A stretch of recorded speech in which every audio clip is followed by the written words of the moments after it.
ನಮಸ್ಕಾರ ಸ್ನೇಹಿತರೆ, ನನ್ನ ಚಾನಲ್ಗೆ ನಿಮ್ಮೆಲ್ಲರಿಗೂ ಆತ್ಮೀಯವಾದಂತಹ ಸ್ವಾಗತ. ಇವತ್ತಿನ ದಿವಸ ನಾವು ಮಂತ್ರಾಲಯಕ್ಕೆ ಹೊರಟಿದ್ದೀವಿ. ಯಾವುದೇ ಪ್ಲಾನ್ ಇಲ್ಲದೆ ಅನ್ಪ್ಲಾನ್ಡ್ ಆಗಿ ಹೋಗ್ತಾ ಇರೋಂಥ ಟ್ರಿಪ್ ಇದು. ಬೆಳಗ್ಗೆ ಲೇಟಾಗೇನೆ ಎದ್ದು ಟಿಫನ್ ಎಲ್ಲ ತಿಂದ ಮೇಲೆ ಹೊರಡೋಣ ಅಂತ ಡಿಸೈಡ್ ಆಗಿ ಇವಾಗ ಮಧ್ಯಾಹ್ನ ಹತ್ರ 2 ಗಂಟೆ ಆಗ್ತಾ ಬಂತು. ಈಗ ಹೊರಟಿದ್ದೀವಿ. ಹಾಗೆ ಚಿಕ್ಕಬಳ್ಳಾಪುರದಲ್ಲಿ ಸ್ವಲ್ಪ ಕೆಲಸ ಇದೆ. ಕೆಲಸ ಮುಗಿಸ್ಕೊಂಡು ನಾವು ತಲುಪೋಷ್ಟರಲ್ಲಿ ರಾತ್ರಿ ಆಗುತ್ತೆ. ಈ ರೋಡ್ ಟ್ರಿಪ್ ಹೇಗಿರುತ್ತೆ ಅಂತ ನಿಮ್ಮ ಜೊತೆ ಶೇರ್ ಮಾಡ್ಕೊಳ್ಳೋಣ ಅಂತ ನಮ್ಮ ಕಾರಲ್ಲೇ ಹೋಗ್ತಾ ಇರೋದು. ಬಸ್ಸಲ್ಲ, ಟ್ರೈನಲ್ಲ. ಇವತ್ತು ರೋಡ್ ಟ್ರಿಪ್ ಅನ್ನ ನಿಮ್ ಜೊತೆ ಶೇರ್ ಮಾಡ್ಕೊಳ್ತಾ ಇದೀನಿ. ಬನ್ನಿ ಹಾಗಿದ್ರೆ ನಮ್ಮ ಜರ್ನಿ ಹೇಗಿರುತ್ತೆ ಅಂತ ನೋಡ್ಕೊಂಡ್ ಬರೋಣ. ಈಗಷ್ಟೇ ಹೊರಟಿದೀವಿ. ನಮ್ಮನೆಯಿಂದ ಮಂತ್ರಾಲಯಂ ಸುಮಾರು 400 ಕಿಲೋಮೀಟರ್ ಇದೆ. 400 ಕಿಲೋಮೀಟರ್ ಪ್ಲಸ್ ಆಡ್ ಅಂತಾನೆ ಹೇಳ್ಬೋದು. 9 ಗಂಟೆ ರೀಚಿಂಗ್ ಟೈಮ್ ತೋರಿಸ್ತಾ ಇದೆ. ಚಿಕ್ಕಬಳ್ಳಾಪುರದಲ್ಲಿ ಸ್ವಲ್ಪ ಕೆಲಸ ಇದೆ, ಆದ್ರೆ ಅದನ್ನ ಮುಗಿಸ್ಕೊಂಡು ಹೋಗ್ಬೇಕು ಅಥವಾ ಡೈರೆಕ್ಟ್ ಹೊರಡೋದ ನೋಡ್ಬೇಕು. ನಾನು ನಮ್ಮತ್ತೆ, ನನ್ನ ಮಗ ಹಾಗೆ ನನ್ನ ಹಸ್ಬೆಂಡ್ ಹೊರಟಿದೀವಿ. ನನ್ನ ಚಾನಲಲ್ಲಿ ಇದು ಮೊದಲನೇ ರೋಡ್ ಟ್ರಿಪ್ ವ್ಲಾಗು. ನಾನು ನಿಮಗೆ ಟ್ರೈನಲ್ಲಿ, ಫ್ಲೈಟಲ್ಲಿ ಹೋಗೋದನ್ನೆಲ್ಲ ವ್ಲಾಗ್ ಮಾಡಿ ತೋರಿಸಿದೆ. ಆದರೆ ರೋಡ್ ಟ್ರಿಪ್ ವ್ಲಾಗನ್ನು ಯಾವತ್ತೂ ಮಾಡಿರಲಿಲ್ಲ. ತುಂಬ ಜನ ಮಕ್ಕಳು ಮರಿ ಇರೋರು ಅವ್ರ ಕಾರಲ್ಲೇ ಹೋಗೋದಕ್ಕೆ ಪ್ರಿಫರ್ ಮಾಡ್ತಾರೆ. ಹಾಗಾಗಿ ಈ ರೋಡ್ ಟ್ರಿಪ್ ವ್ಲಾಗು ನಿಮಗೆ ಸ್ವಲ್ಪನಾದರೂ ಉಪಯೋಗ ಆಗ್ಬೋದು ಅನ್ನೋ ಕಾರಣಕ್ಕೋಸ್ಕರ ನಿಮ್ಮ ಜೊತೆ ಇದನ್ನು ಹಂಚ್ಕೊಳ್ತಾ ಇದ್ದೀನಿ. ಹಾಗೆ ನಾವು ತುಂಬಾ ಕಡಿಮೆ ನಮ್ಮ ಕಾರಲ್ಲಿ ತುಂಬ ಲಾಂಗ್ ಟ್ರಿಪ್ ಎಲ್ಲ ಹೋಗೋವಂಥದ್ದು. ಸುಮಾರು ವರ್ಷಗಳಾದಮೇಲೆ ನಾವಿಷ್ಟೇ, ಅಂದರೆ ನಾನು, ನನ್ನ ಹಸ್ಬೆಂಡ್, ನನ್ನ ಮಗ ಹಾಗೆ ನಮ್ಮತ್ತೆ ಇಷ್ಟೇ ಜನ ಲಾಂಗ್ ಜರ್ನಿನ ನಮ್ಮ ಕಾರಲ್ಲಿ ಮಾಡ್ತಾ ಇದ್ದೀವಿ.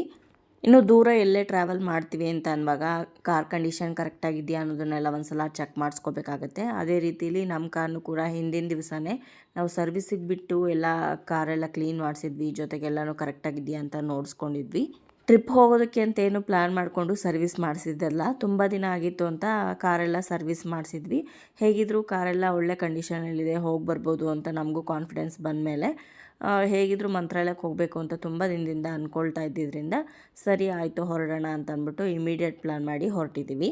ಬನ್ನಿ ಜರ್ನಿ ಹೇಗಿರುತ್ತೆ ಅಂತ ನೋಡೋಣ. ಮೊದಲನೇ ಟೋಲ್ ಹತ್ರ ಬರ್ತಾ ಇದೀವಿ. ಇವಾಗ ದೇವನಹಳ್ಳಿ ಟೋಲು.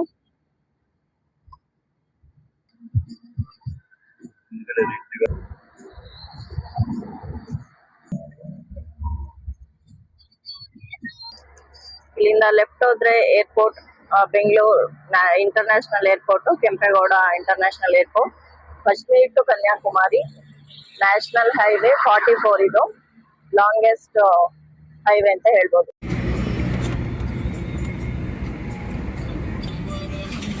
ಇನ್ನು ನಾನು ವಿಡಿಯೋದಲ್ಲಿ ಸ್ಟಾರ್ಟಿಂಗಲ್ಲೇ ಹೇಳಿದ್ನಲ್ವಾ, ಚಿಕ್ಕಬಳ್ಳಾಪುರದಲ್ಲಿ ಸ್ವಲ್ಪ ಕೆಲಸ ಇದೆ, ಅದನ್ನು ಮುಗಿಸ್ಕೊಂಡು ಹೋಗಬೇಕು ಅಂತ. ಹಾಗಾಗಿ ನಾವು ಇವಾಗ ನ್ಯಾಷನಲ್ ಹೈವೇಯಿಂದ ಎಕ್ಸಿಟ್ ಆಗಿದ್ದೀವಿ ಚಿಕ್ಕಬಳ್ಳಾಪುರದ ಕಡೆ. ಇಲ್ಲೆಲ್ಲ ಕೆಲಸ ಮುಗಿಸ್ಕೊಂಡ್ಮೇಲೆ ಚಿಕ್ಕಬಳ್ಳಾಪುರ ಬಿಟ್ಟು ಸ್ವಲ್ಪ ಮುಂದಕ್ಕೆ ಹೋದ್ಮೇಲೆ ಮತ್ತೆ ಇದೇ ಹೈವೇಗೆನೆ ಆರಾಮಾಗಿ ನಾವು ಜಾಯಿನ್ ಆಗ್ಬೋದು. ಹಾಗಾಗಿ ಏನು ತಲೆ ಕೆಡಿಸ್ಕೊಳ್ಳೋ ಅಷ್ಟಿಲ್ಲ. ಇಲ್ಲಿ 1.5-2 ಗಂಟೆ ಸಮಯದಷ್ಟು ನಮಗೆ ಕೆಲಸ ಇದೆ. ಅದನ್ನು ಮುಗಿಸ್ಕೊಂಡು ನೆಕ್ಸ್ಟ್ ನಾವು ಅದೇ ಹೈವೇನ ಜಾಯಿನ್ ಆಗ್ತೀವಿ. ಬೆಂಗಳೂರಲ್ಲಿ ಮನೆ ಕಟ್ಕೊಂಡು ಸೆಟ್ಲ್ ಆಗೋವರೆಗೂ ನಾವು ಮುಂಚೆ ಈ ಚಿಕ್ಕಬಳ್ಳಾಪುರದಲ್ಲೇ 8-9 ವರ್ಷ ಇದ್ವಿ. ಚಿಕ್ಕಬಳ್ಳಾಪುರದಲ್ಲೆಲ್ಲ ಕೆಲಸ ಮುಗಿಯೋ ಅಷ್ಟರಲ್ಲಿ ಸುಮಾರು 3:30 ಆಗಿತ್ತು. ನಾವಿವಾಗ ಮತ್ತೆ ನಮ್ಮ ಜರ್ನಿನ ಕಂಟಿನ್ಯೂ ಮಾಡ್ತಾ ಇದ್ದೀವಿ. ಸಿಟಿ ಬಿಟ್ಟು ಸ್ವಲ್ಪ ಮುಂದಕ್ಕೆ ಬರ್ತಾ ಇದ್ದಂಗೆ ನಮಗೆ ಹೈವೇಗೆ ಕನೆಕ್ಟ್ ಆಗೋ ರೋಡ್ ಇದೆ. ಅರ್ಜೆಂಟಾಗಿ ಹೊರಟಿದ್ರಿಂದ ಮಧ್ಯಾಹ್ನ ಊಟ ಕೂಡ ನಾವು ಮಾಡಿರಲಿಲ್ಲ. ಎಲ್ಲನೂ ಪ್ಯಾಕ್ ಮಾಡ್ಕೊಂಡಿದ್ವಿ. ಮಧ್ಯಾಹ್ನದ ಊಟ ಹಾಗೆ ರಾತ್ರಿ ಊಟ ಎಲ್ಲನೂ ಪ್ಯಾಕ್ ಮಾಡ್ಕೊಂಡಿದ್ವಿ. ಕರ್ನಾಟಕ ಬಾರ್ಡರ್ ಕ್ರಾಸ್ ಆದಮೇಲೆ ಎಲ್ಲಾದರೂ ಸೈಡಲ್ಲಿ ಹಾಕಿ ಊಟ ಮಾಡಬೇಕು. ಸುಮಾರು ಇವಾಗ 100 ಕಿಲೋಮೀಟರ್ ಕವರ್ ಮಾಡಿದೀವಿ. ಚಿಕ್ಕಬಳ್ಳಾಪುರ ಬಿಟ್ಟು ಇವಾಗ ಬಾಗೇಪಲ್ಲಿ ಹತ್ರ ಬಂದಿದೀವಿ. ಕರ್ನಾಟಕ ಆಂಧ್ರ ಪ್ರದೇಶದ ಬಾರ್ಡರ್ ಇದು. ಇಲ್ಲಿ ನಮ್ಗೆ ಲೇಪಾಕ್ಷಿ ನೋಡ್ಬೋದು ನೀವು. ಫ್ರೀ ಆಗಿದ್ರೆ ಟೈಮು ನಾವು ಬರುವಾಗ ನೋಡೋಣ ಅನ್ಕೊಂಡಿದೀವಿ. ಟೈಮ್ ಆದ್ರೆ ಅದನ್ನು ಕೂಡ ಕವರ್ ಮಾಡ್ಕೊಂಡು ಬರೋಣ ಅಂತ. ಇನ್ನು ಯಾರಾದರೂ ಓನ್ ವೆಹಿಕಲಲ್ಲಿ ಮಂತ್ರಾಲಯಕ್ಕೆ ಹೋಗಬೇಕು ಅಂದ್ಕೊಂಡ್ರವರು ಖಂಡಿತ ಆರಾಮಾಗಿ ನೀವು ಮಂತ್ರಾಲಯಕ್ಕೆ ಹೋಗಿ ಬರ್ಬೋದು. ರೋಡ್ ಎಲ್ಲ ಚೆನ್ನಾಗೇ ಇದೆ. ಆಲ್ಮೋಸ್ಟ್ ನಿಮಗೆ ನ್ಯಾಷನಲ್ ಹೈವೇ 44ಅಲ್ಲೇ ಕವರ್ ಆಗೋದ್ರಿಂದ ಅಂತ ಏನೂ ಕಷ್ಟ ಇರೋದಿಲ್ಲ. ಸ್ವಲ್ಪ ಒಂದು 100 ಕಿಲೋಮೀಟರ್ಸ್ ಮಾತ್ರ ನಿಮಗೆ ಮಂತ್ರಾಲಯದ ಹತ್ರಕ್ಕೆ ಬಂದಂಗೆ. ಗುತ್ತಿ ಹತ್ರ ಸ್ವಲ್ಪ ರೋಡ್ ಚೆನ್ನಾಗಿಲ್ಲ ಅಷ್ಟೇ. ಗುತ್ತಿಯಿಂದ ಅದೋನಿವರೆಗೂ ಸಿಂಗಲ್ ರೋಡ್ ಸಿಗುತ್ತೆ. ಹಾಗೆ ಸ್ವಲ್ಪ ರೋಡ್ ಅಷ್ಟೊಂದು ಕಂಡೀಷನ್ ಚೆನ್ನಾಗಿಲ್ಲ. ಇನ್ನು ಮಿಕ್ಕಿದೆಲ್ಲ ಪರವಾಗಿಲ್ಲ, ಆರಾಮಾಗಿ ನೀವು ರೀಚ್ ಆಗ್ಬೋದು, ಅಂಥ ತೊಂದರೆ ಏನೂ ಇರೋದಿಲ್ಲ. ಇನ್ನು ಹೋಗುವಾಗ ಒಂದು ಸಲ ಹಾಗೆ ಬರುವಾಗ ಒಂದು ಸಲ 2 ಸಲ ನಾವು ಪೆಟ್ರೋಲ್ ಫಿಲ್ ಮಾಡಿಸಿದ್ದು. ಅದು ಕೂಡ ನಾವು ಆಂಧ್ರದಲ್ಲೇನು ಪೆಟ್ರೋಲ್ ಫಿಲ್ ಮಾಡಿಸೋದಕ್ಕೆ ಹೋಗಲಿಲ್ಲ. ನಮ್ಮ ಕರ್ನಾಟಕದಲ್ಲೇ ಹೋಗುವಾಗ ಫಿಲ್ ಮಾಡಿಸ್ಕೊಂಡ್ವಿ. ಇನ್ನು ಮಂತ್ರಾಲಯದಿಂದ ವಾಪಸ್ ಬರುವಾಗ ನಮ್ಮ ಕರ್ನಾಟಕಕ್ಕೆ ಎಂಟರ್ ಆದ ನಂತರ ಪೆಟ್ರೋಲ್ನ ಮತ್ತೆ ಹಾಕಿಸ್ಕೊಂಡ್ವಿ. ಬಾಗೇಪಲ್ಲಿ ಹತ್ರ ನಾವು ಫುಲ್ ಟ್ಯಾಂಕ್ ಮಾಡಿಸಿದ್ದು. ಪೂರ್ತಿ ನಮ್ಮ ಮಂತ್ರಾಲಯ ಟ್ರಿಪ್ ಮುಗಿಸ್ಕೊಂಡು ಬರೋವರೆಗೂ ಕೂಡ ಸಾಕಾಯಿತು ಪೆಟ್ರೋಲು. ಪೆಟ್ರೋಲ್ ಬಂಕ್ ಬಂದಿದ್ದೀವಿ ಇಲ್ಲಿ ಬಾಗೇಪಲ್ಲಿಯಲ್ಲಿ. ಇಲ್ಲಿಂದ ನೆಕ್ಸ್ಟ್ ನಾವು ಆಂಧ್ರಾಗೆ ಎಂಟರ್ ಆಗ್ತೀವಿ. ಅಲ್ಲಿ ಪ್ರೈಸ್ ಜಾಸ್ತಿ ಇರ್ಬೋದು ಪೆಟ್ರೋಲ್ದು ಅಂತ, ಸೇಫರ್ ಸೈಡ್ ಇರ್ಲಿ ಅಂತ ಹಾಫ್ ಟ್ಯಾಂಕ್ ಇದೆ, ಇನ್ನು ಫುಲ್ ಫಿಲ್ ಮಾಡಿಸ್ಕೊಂಡು ಹೋಗೋಣ ಅಂತ. ಸೆಕೆಂಡ್ ಟೋಲ್ ಇದು, ಬಾಗೇಪಲ್ಲಿ ಹತ್ರ ಇರೋವಂಥದ್ದು. ಆಂಧ್ರ ಎಂಟರ್ ಆಗಿದೀವಿ ಇವಾಗ. ಊಟಕ್ಕೆ ಅಂತ ನಿಲ್ಸಿದೀವಿ. ಮನೆಯಿಂದಾನೇ ಮಾಡ್ಕೊಂಡ್ ಬಂದಿದ್ದೆ, ಸ್ವಲ್ಪ ಅನ್ನ ಸಾಂಬಾರು ಹಾಗೆ ಮೆಂತ್ಯ ಬಾತು ಅದೆಲ್ಲ ಇತ್ತು. ರೋಡ್ ಟ್ರಿಪ್ಪಲ್ಲಿ ನಮಗೆ ಊಟ ತಿಂಡಿನ ಪ್ಯಾಕ್ ಮಾಡಿಕೊಂಡ್ರೆ ತುಂಬಾ ಟೈಮ್ ಉಳಿಸ್ಬೋದು ನಾವು. ಯಾಕಂದರೆ ಕೆಲವೊಂದ್ಸಲ ಹೋಟೆಲ್ನ ಹುಡ್ಕೋದಕ್ಕೆ ತುಂಬ ಸಮಯ ಬೇಕಾಗುತ್ತೆ. ಹೋಟೆಲ್ ಸಿಕ್ಕಿದ್ರೂ ಕೂಡ ನಾವು ಆರ್ಡ್ರ್ ಮಾಡಿದ್ಮೇಲೆ ಅವ್ರು ತಂದು ಕೊಟ್ಟು ನಾವು ತಿಂದು ಹೊರಡೋ ಅಷ್ಟರಲ್ಲಿ ತುಂಬಾ ಸಮಯ ವೇಸ್ಟ್ ಆಗುತ್ತೆ. ಪಾಸ್ ಮಾಡಿದ್ವಿ ಕರ್ನಾಟಕ ಆಂಧ್ರ ಬಾರ್ಡ್ರು. ಇವಾಗ ಆಂಧ್ರಾಗೆ ಎಂಟರ್ ಆಗಿದೀವಿ.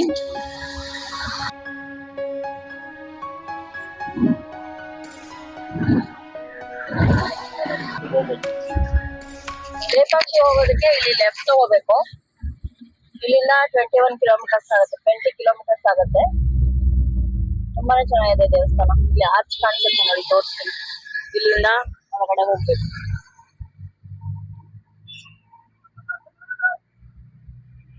ನೋಡೋಣ, ಬರುವಾಗ ಆದ್ರೆ ಕವರ್ ಮಾಡ್ಕೊಂಡ್ ಬರೋಣ.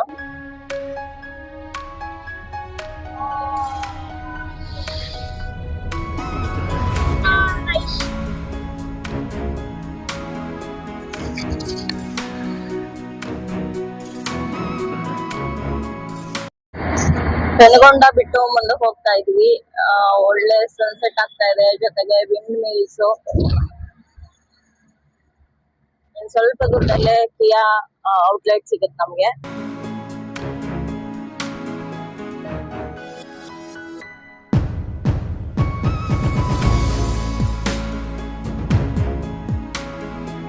ಕಾಣಿಸ್ತಾ ಕಿಯಾ ಕಾರ್ ಮ್ಯಾನುಫ್ಯಾಕ್ಚರಿಂಗ್ ಕಂಪನಿ, ತುಂಬಾನೇ ದೊಡ್ಡದಾಗಿದೆ.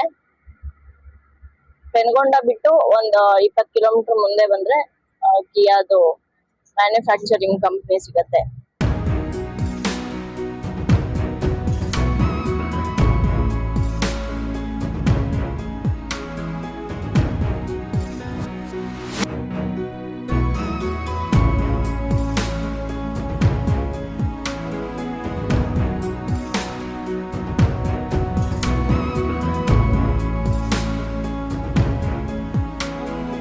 ಹತ್ರ ಅನಂತಪುರದ ಹತ್ರ ಬಂದಿದೀವಿ.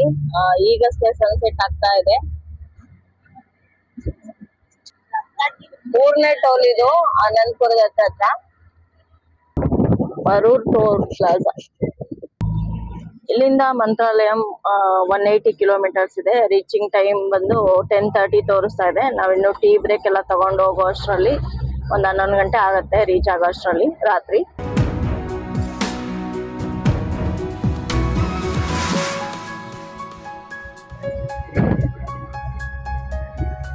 ಸೂರ್ಯ ಪೂರ್ತಿ ಮುಳುಗ್ತಾ ಇದ್ದಾನೆ ಇವಾಗ.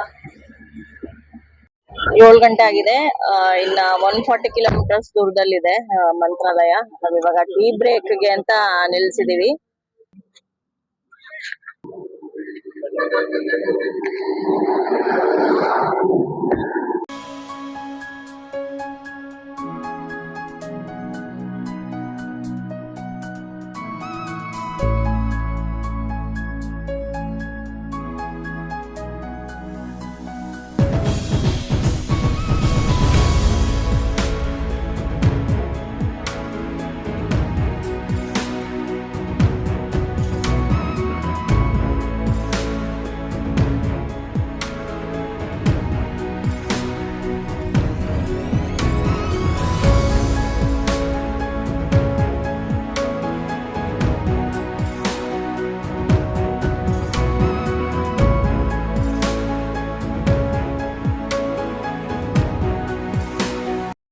ಇದು 4th ಟೋಲು. ಈ ಟೋಲ್ ಮುಗಿದಾದ್ಮೇಲೆ 1 ಕಿಲೋಮೀಟರ್ ಅಥವಾ 2 ಕಿಲೋಮೀಟರ್ ಮುಂದೆ ಹೋಗಿ ಲೆಫ್ಟ್ ತಗೊಬೇಕು.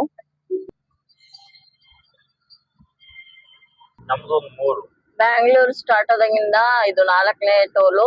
ಆಂಧ್ರ ಬಾರ್ಡರ್ ಕ್ರಾಸ್ ಮಾಡಿದ್ಮೇಲೆ ಇದು 2ನೇ ಟೋಲು. ಈ ಟೋಲ್ ಆದ್ಮೇಲೆ 1-2 ಕಿಲೋಮೀಟರ್ ಆದ್ಮೇಲೆ ಲೆಫ್ಟ್ ತಗೊಬೇಕು.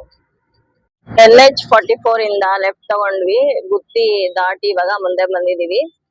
NH44 ಇಂದ ಲೆಫ್ಟ್ ತಗೊಂಡ್ಮೇಲೆ ತುಂಬಾನೇ ಸ್ಲೋ ಆಗುತ್ತೆ. ಸಿಂಗಲ್ ರೋಡು, ಹಾಗೆ ತುಂಬಾನೇ ಟ್ರಾಫಿಕ್ ಇರುತ್ತೆ.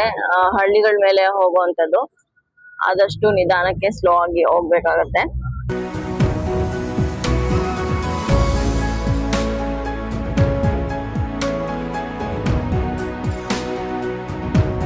ನಾವು ಮಂತ್ರಾಲಯ ರೀಚ್ ಆಗೋಷ್ಟರಲ್ಲಿ 11 ಗಂಟೆ ಆಗುತ್ತೆ. ಮತ್ತು ರೂಮೆಲ್ಲ ಹುಡುಕಿ ಊಟ ಮಾಡೋದು ತುಂಬಾ ಲೇಟ್ ಆಗುತ್ತೆ. ಮತ್ತೆ ಮಾತ್ರೆ ಎಲ್ಲ ತೊಗೋಬೇಕು. ಹಾಗಾಗಿ ನಾವು ಹೇಗಿದ್ರು ಪ್ಯಾಕ್ ಮಾಡ್ಕೊಂಡು ಹೋಗಿದ್ವಲ್ಲ ಊಟ, ಅಲ್ಲೇ ಎಲ್ಲೋ ಒಂದು ಕಡೆ ಸೈಡ್ ಹಾಕಿ ಊಟ ಎಲ್ಲ ಮುಗಿಸ್ಕೊಂಡು ಇವಾಗ ನಮ್ಮ ಜರ್ನಿನ ಕಂಟಿನ್ಯೂ ಮಾಡ್ತಾಯಿದ್ದೀವಿ.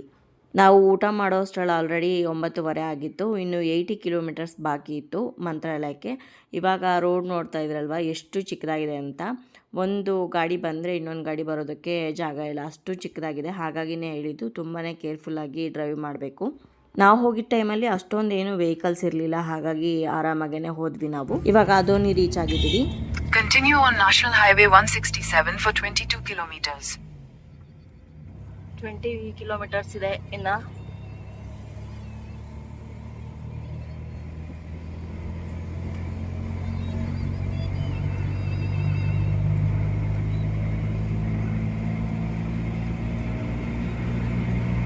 ಇನ್ನೊಂದು 15 ಕಿಲೋಮೀಟರ್ ಇರುವಾಗ ಮತ್ತೊಂದು ಟೋಲ್ ಸಿಗುತ್ತೆ. ಇದು ಬೆಂಗಳೂರಿಂದ ಬರ್ತಾ 5ನೇ ಟೋಲು, ಹಾಗೆ ಆಂಧ್ರ ಪ್ರದೇಶಕ್ಕೆ ಎಂಟ್ರಿ ಆದಮೇಲೆ 3ನೇ ಟೋಲು. ಫೈನಲಿ ಇವಾಗ ನಾವು ಮಂತ್ರಾಲಯಂ ರೀಚ್ ಆಗಿದ್ದೀವಿ. ರೀಚ್ ಆಗ್ತಾ ಇದ್ದಂಗೆ ನಮ್ಮ ಸೈಡಲ್ಲೆಲ್ಲ ಸುಮಾರು ಜನ ನಿಂತಿರ್ತಾರೆ, ರೂಮ್ಸ್ ಬೇಕಾ ಅಂತ ಕೇಳ್ತಾ ಇರ್ತಾರೆ. ರೂಮ್ಸ್ ನೋಡ್ಕೊಂಬರಕ್ಕೆ ಹೋಗ್ತಾವ್ರಿ. ಬಾತ್ರೂಮ್ ಎಲ್ಲ ನೋಡ್ರಿ ನೀಟಾಗಿ, ಬಾತ್ರೂಮ್ಸ್ ಎಲ್ಲ ಕರೆಕ್ಟಾಗಿ 11 ಗಂಟೆ ಮಂತ್ರಾಲಯ ರೀಚ್ ಆಗಿದ್ದೀವಿ. ಒಂದ್ಸಲ ಹೋಗಿ ದೇವ್ರದ್ದು ಈಚೆಯಿಂದನೇ ದೇವಸ್ಥಾನ ಕ್ಲೋಸ್ ಇರುತ್ತೆ, ಹೊರಗಡೆಯಿಂದನೇ ನಮಸ್ಕಾರ ಮಾಡ್ಕೊಂಡು ಬರ್ತೀವಿ.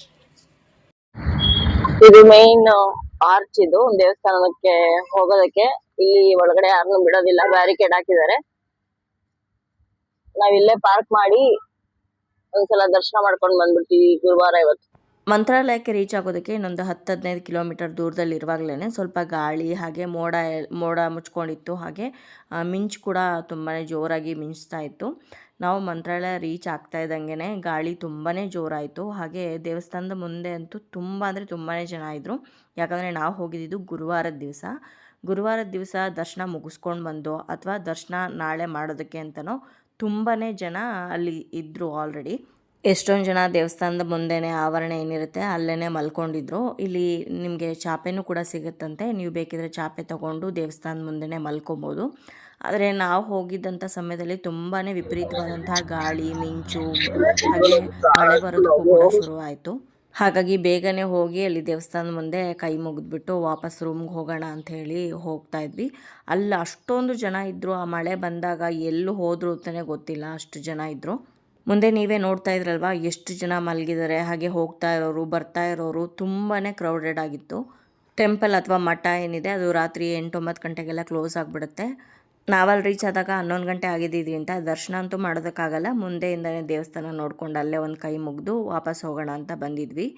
ಬಟ್ ಇಲ್ಲಿ ಜನಗಳು ನೋಡಿ ತುಂಬಾ ಶಾಕ್ ಆಯಿತು. ನಾಳೆ ಬೆಳಗ್ಗೆ ತುಂಬಾ ಜಾಸ್ತಿ ರಶ್ ಆಗ್ಬೋದು, ಬೇಗ ಎದ್ದು ದರ್ಶನಕ್ಕೆ ಬರಬೇಕು ಅಂತ ಅಂದ್ಕೊಂಡ್ವಿ. ಇಲ್ಲಿ ನಮಸ್ಕಾರ ಹಾಕಿ ಡೈರೆಕ್ಟಾಗಿ ನಾವು ರೂಮ್ಗೆ ಹೋದ್ವಿ. ಅಷ್ಟರಲ್ಲಿ ಮಳೆ ಕೂಡ ಶುರುವಾಯಿತು. ರೂಮ್ ಮಾಡಿ ರೂಮಿಗೆ ಬಂದು ಇವಾಗ ಸೆಟಲ್ ಆಗಿದ್ದೀವಿ. ನಿಮ್ಗೆ ಅಲ್ಲಿ ಕಾಣಿಸ್ತಾ ಇದೆಯಾ ಮುಂದೆ ಆರ್ಚು, ಇಷ್ಟು ಹತ್ರದಲ್ಲಿ ರೂಮ್ ಮಾಡಿರೋದು. ವಾಕಬಲ್ ಡಿಸ್ಟೆನ್ಸು ದೇವಸ್ಥಾನಕ್ಕೆ. ರೂಮ್ಸು ನೀವು ಒಳಗಡೆಗೆ ಎಂಟರ್ ಆಗ್ತಾ ಇದ್ದಂಗೆ ಸುಮಾರು ಜನ ಕೇಳ್ತಾ ಇರ್ತಾರೆ ರೂಮ್ಸ್ ಬೇಕಾ ಅಂತ. ನೀವು ಬಂದು ಅವ್ರನ್ನ ಕಾಂಟ್ಯಾಕ್ಟ್ ಮಾಡಿ ತೊಗೋಬೋದು. ಪರವಾಗಿಲ್ಲ, ಸುಮಾರಾಗಿರೋದು ಅಂತಂದರೆ 1500ಗೆಲ್ಲ ಸಿಗುತ್ತೆ. ಆದರೆ ಸ್ವಲ್ಪ ಚೆನ್ನಾಗಿರೋದೆಲ್ಲ ಬೇಕು ಅಂತಂದರೆ ಕಾಸ್ಟ್ಲಿ ಆಗುತ್ತೆ.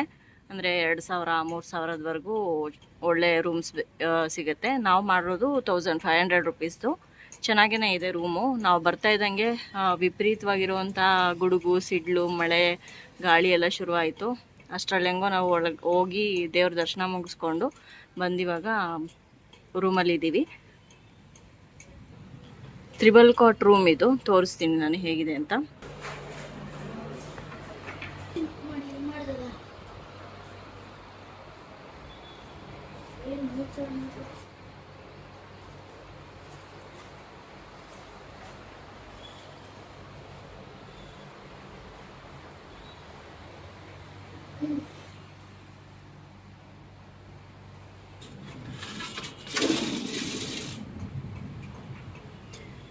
ಮಳೆ ಗಾಳಿಗೆ ಕರೆಂಟ್ ಹೋಗ್ಬಿಟ್ಟಿದೆ ಫುಲ್ಲು.